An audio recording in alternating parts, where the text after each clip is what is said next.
வணக்கம் India. Nifty 4வது நாளாக உயர்ந்து கிட்டத்தட்ட 23,100க்கு மேலே முடிவடைந்திருக்கிறது. அதாவது 23,129.95 161 புள்ளிகள் அதிகரித்திருக்கிறது. இன்றைய தினம் 17.68 லட்சம் கோடி ரூபாய் வெல்த் வந்து இந்த 4 நாளில் ஆட் ஆகிருக்கு இன்வெஸ்டர்ஸுக்கு. ஸோ மேலும் இந்த ரேலி வந்து driven by information technology stocks. அப்புறம் ரெண்டாவது அது ஏன் ஏறினதுன்னா நேற்றுக்கே சொன்னோம் ahead of quarterly earnings. So இந்த எஸ்கலேட்டிங் டென்ஷன்ஸ் இந்த மிடில் ஈஸ்ட் இருக்குது பார்த்தீங்களா, அதெல்லாம் ஒரு டெட்லைனுக்கு வரக்கூடிய வாய்ப்புகள் பிரகாசமாக இருக்கிறது என்ற இன்புட்டும் மார்க்கெட்டுக்கு ஒரு ஒரு பாசிட்டிவ் நியூஸ்னு சொல்லலாம். ஸோ அதனால தான் இன்றைக்கி வந்து ஆஃப்டர் மிட் டே ட்ரேட் இன்றைக்கி காலையில் பார்த்தீங்கன்னா நிஃப்டி வந்து ஒரு 9:15க்கு 22,719.30 அங்கிருந்து ஹை பாருங்கள் 23,153.85 3:15. ஸோ கிட்டத்தட்ட மோர் தேன் ஒரு 440 புள்ளிகள் வரை இன்றைய தினம் வாலட்டிலிட்டியை வந்து மார்க்கெட் இறங்கி ஏறினது. கம்ப்ளீட்டாக எல்லாத்தையும் ரெக்கவர் பண்ணிடுதுன்னு சொல்லலாம். ஸோ மெயினாக இன்வெஸ்டர்ஸ் வந்து இந்த நாளைக்கு வரக்கூடிய ரிசர்வ் பேங்க் ஆஃப் இந்தியா அவுட்கம்காக வெயிட் பண்ணிட்டு இருக்காங்க. அது வந்து நாளைக்கு இருக்குது. அதில் வந்து சென்ட்ரல் பேங்க் வந்து எல்லாரும் widely expected repo rate unchanged அப்படின்னு சொல்லிட்டு இருக்காங்க. இருந்தாலும் நம்மளுடைய கன்சர்ன் வந்து நான் வந்து உங்களுக்கு ஞாயிற்றுக்கிழமை அன்னைக்கு சொல்லியிருந்தேன், பாசிபிள் ரேட் கட் இருக்கக்கூடும். யாரை மனதில் கொண்டு? Mid and small medium enterprises கம்பெனிகளை மனதில் கொண்டு. எனவே let us see tomorrow. So அதனால் இந்த ஃபோக்கஸ் ஆன் ஃபியூச்சர் பாலிசி அதை வந்து ரொம்ப எல்லாருமே ரொம்ப கேர்ஃபுல்லாக பார்க்குறாங்க. அதேமாதிரி 9ஆம் தேதி அன்னைக்கு அங்கே யூஎஸ்லேயும் எஃப்ஓஎம்சி மீட்டிங் இருக்குது.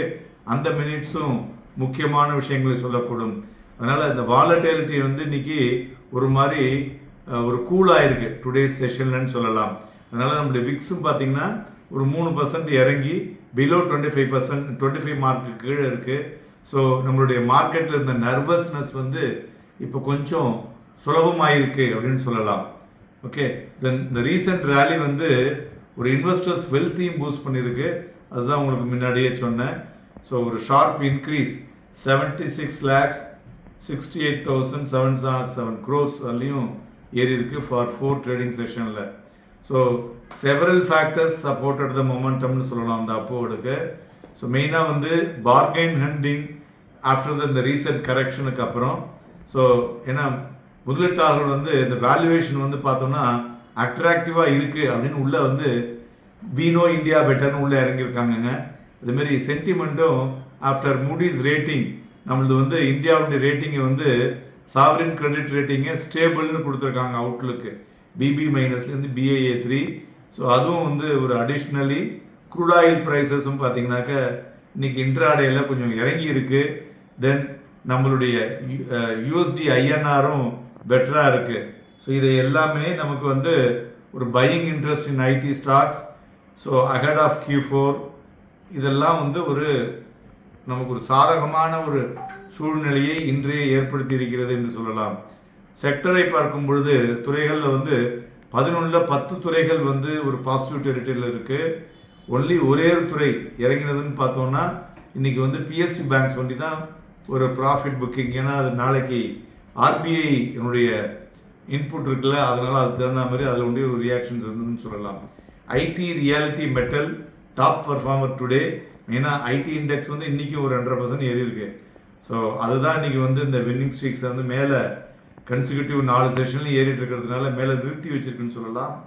அதுபோல் மிட் கேப் இன்றைக்கி 0.2% ஏறி இருக்கு. ஸ்மால் கேப் வந்து இன்றைக்கி 0.06% வந்து வீழ்ச்சியை தெரிவிக்கிறது.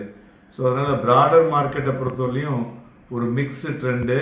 Advances 1,573, declines 949. So market breadth is remain on the positive side அப்படின்னு சொல்லலாம். இண்டிவிஜுவல் ஸ்டாக்ஸை பொறுத்தவரை பார்த்தோம்னா Wipro, Hindalco, HCL tech, TCS, Infosys இவையெல்லாம் ஏறிய பங்குகள். மறுபுறம் doctor Reddy's, Adani enterprises, indigo, Apollo hospital, momentum இவையெல்லாம் இறங்கிய பங்குகள் என்று சொல்லலாம். அமங் இண்டிவிஜுவல் ஸ்டாக்ஸில் பார்க்கும்பொழுது இன்றைக்கி கல்யாண் ஜுவல்லர் ஒரு 1.5% வீழ்ச்சி அடைந்திருக்கு. அவங்க வந்து ஒரு ஸ்ட்ராங் மார்க்கெட் அவுட்லுக் க்ரோத் கொடுத்துமே. ரெண்டாவது ஜூப்ளியன் ஃபுட் ஒர்க்கு அது வந்து ஷார்ப்பாக விழுந்திருக்குங்க. ஏன்னா யாருமே பிஸாலாம் வாங்கி சாப்பிடலையாம். பிஸா சாப்பிடாததுனால 10.4% இன்னைக்கு விழுந்து concern about the சப்டியூடு margin in March quarter அப்படின்னு சொல்லியிருக்காங்க. எல்லாரும் மக்கள் வந்து திருந்துறாங்கன்னா ஒரு நல்ல விஷயம் தானே இல்லையா? அதுமாரி market breadth is remain positive. இன்னைக்கு பார்த்தோம்னா கிட்டத்தட்ட 25 பங்குகள் 52 வீக் ஹை, 22 பங்குகள் 52 வீக் லோ. அடிஷ்னலாக 185 ஸ்டாக்ஸ் வந்து அப்பர் சர்க்கியூட்லேயும் 42 பங்குகள் வந்து லோவர் சர்க்கியூட்லேயும். மார்க்கெட் ஏறும்போது பாருங்கள் அப்பர் சர்க்கியூட் அதிகமாக இருக்கும், லோவர் சர்க்கியூட் குறையும். இதை நீங்கள் வந்து கம்ப்ளீட்டாக வாட்ச் பண்ணிட்டு வந்தீங்கன்னா, ப்ளஸ் இதை வந்து நீங்கள் வந்து ஒரு குமுலேட்டிவ் சார்ட் மாரி போட்டு வந்தீங்கன்னா உங்களால் ஒரு 21 டேஸ் அதனுடைய இன்புட்டை வச்சு மார்க்கெட்டோட ரியாக்ஷன்ஸை நீங்களுமே ஜட்ஜ் பண்ண முடியும். தென் பிளாக் டீலை பொறுத்தவரை பார்த்தோம்னா Reliance industries, HDFC bank and financial services, Bajaj. இது தங்கம் 45 ரூபாய் ஏறி 1,50,000, வெள்ளி 1,379 ரூபாய் இறங்கி 2,32,000, க்ரூட் ஆயில் மறுபடியும் ஏறி இருக்கு 126 ரூபாய் அதிகரித்து 10,714 விடயமாகி கொண்டிருக்கிறது.